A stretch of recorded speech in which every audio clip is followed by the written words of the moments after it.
Welcome back to, this is not a podcast episode, welcome back to our YouTube channel. Welcome back to Seth and Carina. Yes. Where you have...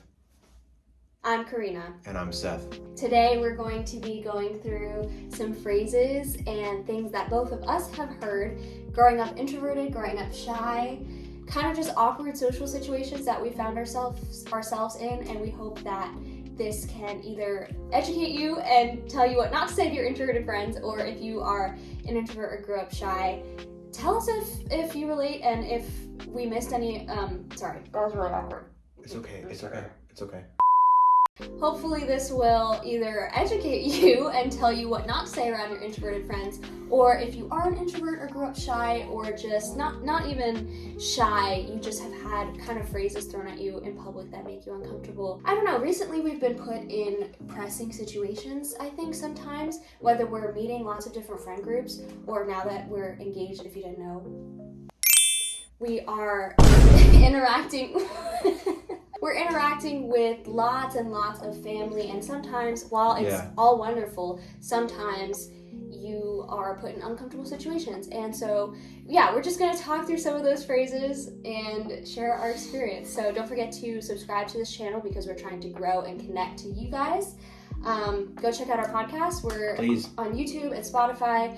Subscribe, get on Spotify, give us a review, all that fun stuff. Everyone can change, everyone can learn. Yes. So let's learn together. That's so good. I should have started with that. So That's okay. You started great. Thanks. All right. Okay, so we're gonna start. Stop saying these phrases. First phrase. What's wrong? I guess this applies to way more than just introverted people, but if you grew up shy, you'll know that shy people commonly have what's known as RBF, or resting face. No, I can't say that. I think a lot of people, when you hear the phrase, what's wrong? Yeah. There probably is something wrong. But Or you're very, the reason we put this in the list is because if you're quiet and shy, you're usually very introspective and there's a lot going on in your head, and so you can't always force a reaction, and your face is going to be maybe more stoic, maybe more, you're just always thinking about something, and so being in a crowd and someone just outwardly calling you out and saying, hey, what's wrong? Tell the class. It's just really embarrassing, and there's nothing good you can say, because if there really is something wrong, are you going to tell everyone in front of the person who asked? I'm so guilty of this, and I'm glad we're talking about it. I used to put people on the spot all the time, actually. And I would be like, oh, just tell me. Like, I can tell something's wrong, just tell me. And I would do that in front of people, probably because I had that done to me as a more quiet person. Just because someone is feeling down, it doesn't necessarily mean that they want to talk about it at that moment. They actually might want to, but they just might be waiting till they're ready. And you consistently asking, what's wrong? Is not always helpful. In fact, it might make them just think about it more and ruminate it more, and you asking is just making it kind of worse. I think an alternative could just be like, hey man, you want to go for a walk, or is everything doing all right? Do you need some alone time? I think even asking then, is something... Be subtle. No, yeah. I think asking if someone like, hey, do you need to be alone right now? Like, I'll give you your space, is a lot better in my opinion, because you're showing that you understand that maybe that person doesn't want to talk right now. Because maybe they want to be alone because they don't want to say something stupid that'll hurt your feelings. I think that's a good alternative, is to notice maybe something's wrong and maybe catch them in private and be like, hey, you doing okay? Do you want to step outside? Make sure that your introverted friend is doing okay in the social function, because it could be true that they are overwhelmed and there is something wrong, but they're obviously not going to admit that in front of everyone. So check on them. Don't press if they say there's nothing wrong. And that's what we got to say about that. Good stuff. Next one. Why are you being so quiet? Yeah.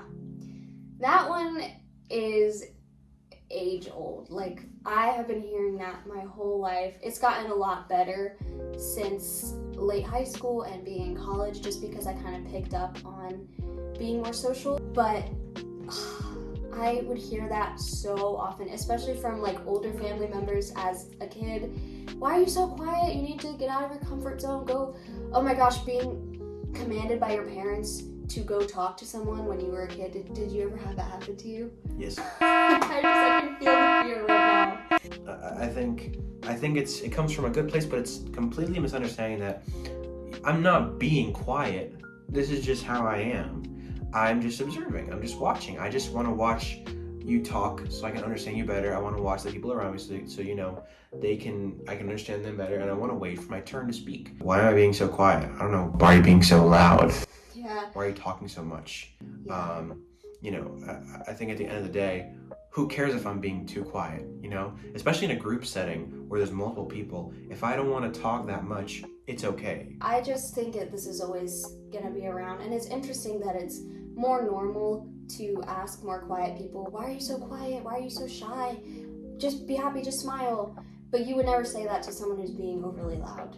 Like, it's looked at as embarrassing to call someone out for that. So I think we should just stop calling both sides out for being the way that they are. Cut it out. Yeah. Stop saying it. I wrote this one and I've been thinking about it for a while, and this one actually I think applies to everybody, and more specifically type A people who are like planners and who find their identity in getting things done. But this could apply to everyone, and that phrase is give yourself grace. Now pause, because I understand this is very important. We do have to give ourselves grace, of course. That's something that I have been trying to learn, and I honestly struggle with.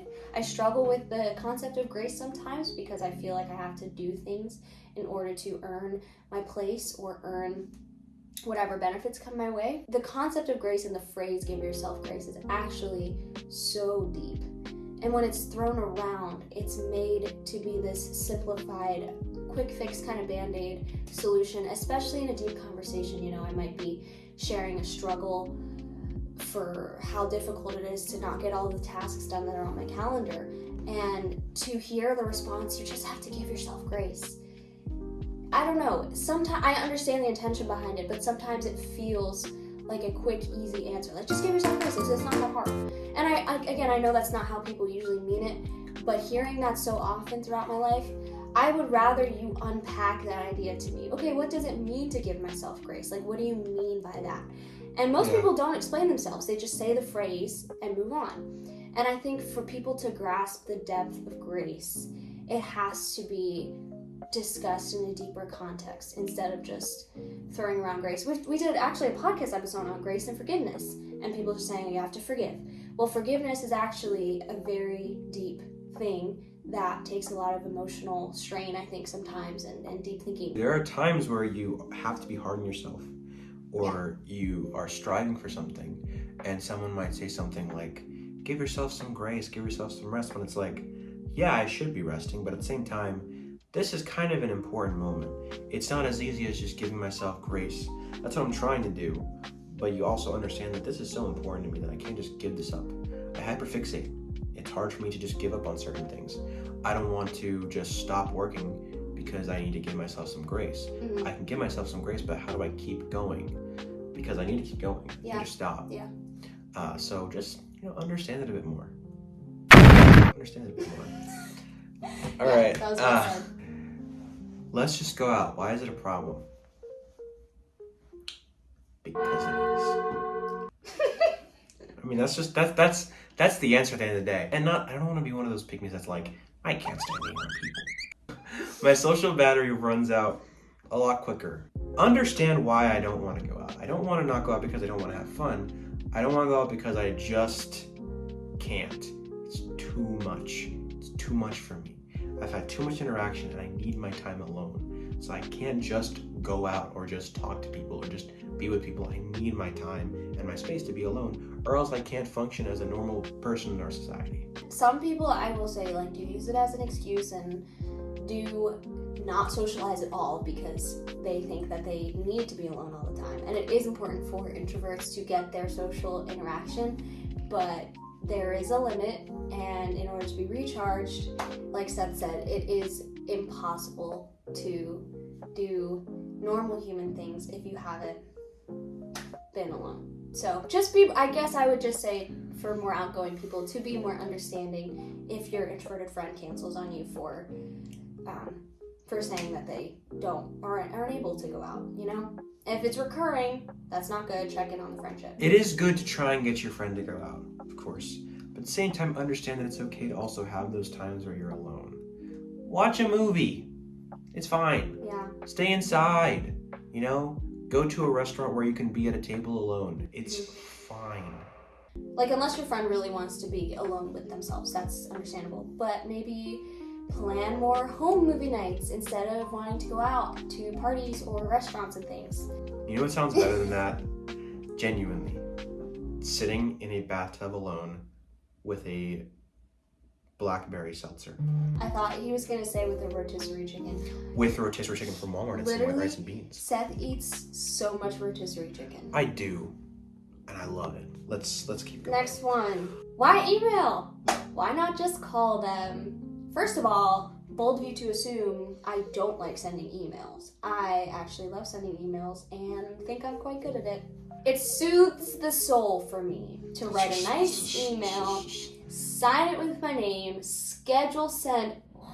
You guys ever schedule send your emails? It's so much better.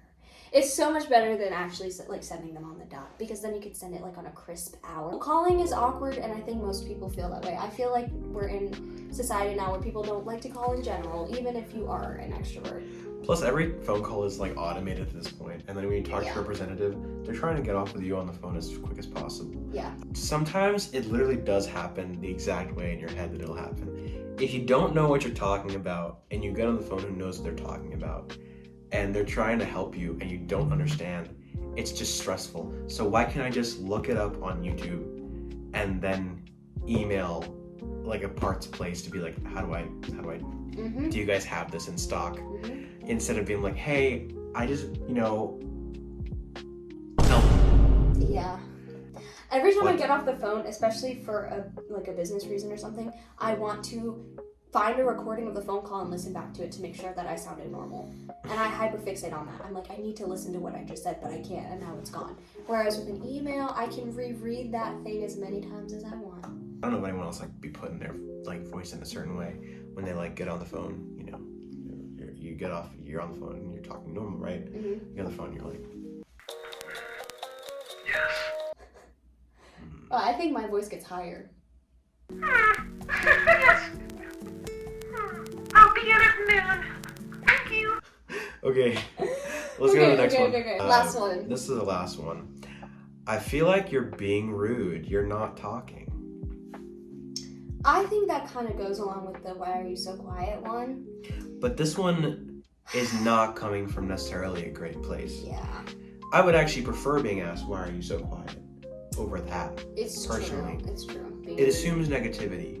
That's what it assumes. Realistically. Because for me, when I'm quiet in a social circle, I'm probably actually in a good mood. Like realistically, I'm probably actually in a fine mood and I'm having a good time. And the second someone assumes that I'm being quiet because I'm just not having a good time, or someone asks me, "Oh, why are you being so quiet? Are you all right? You're not having a good time? What's wrong?" Then I'm like, Yeah. And again, I feel like more quiet people who grew up shy tend to look more stoic or just more introspective because there's so much going on in our heads all the time. Half the time, probably less than half the time, maybe there really is something going on. Not that people are hardly ever being rude, but more so just that there's something going on that you're struggling with and you can't, it's impossible for you to be outwardly expressive and happy when there's actually a conflict going on. So don't say, why are you being so quiet? And don't say, why are you being rude? Both of them are just not good responses. I would go back to the suggestion I gave earlier, which is to catch your friend alone and check in on them, make sure they're okay. Don't pressure them to speak about what's going on, but just check in. And I think they will appreciate that way more than you being why are you being rude? Yeah. oh man, just don't. Especially after that, just don't try to talk to me again. Yeah. You're done. Yep. Silence from you! Where's that? Okay. You're cut off! That was fun. So, what's What do we next? miss? What do we miss? What's next What's next? Is there anything are you looking forward to anything? Like in life or What in life, in general? Wedding planning. Could be small or big. Fun. Wedding planning, right? We're getting married. Yeah. We've got lots of new ideas that just need to be executed and put on paper or recorded because we have a whole doc of things that we want to talk about. So this is a step, and we're talking about it. Currently, I'm looking forward to just some good meals this summer. I just love big meals. I like food a lot. That sounded really millennial. I was like... I like food. Meal and food. Anything else you want to say? Nothing else, my queen. Bye, guys. Bye, guys. Take care. Take care. Well, I don't know why I said take care. Like, subscribe, and... Comment. Comment.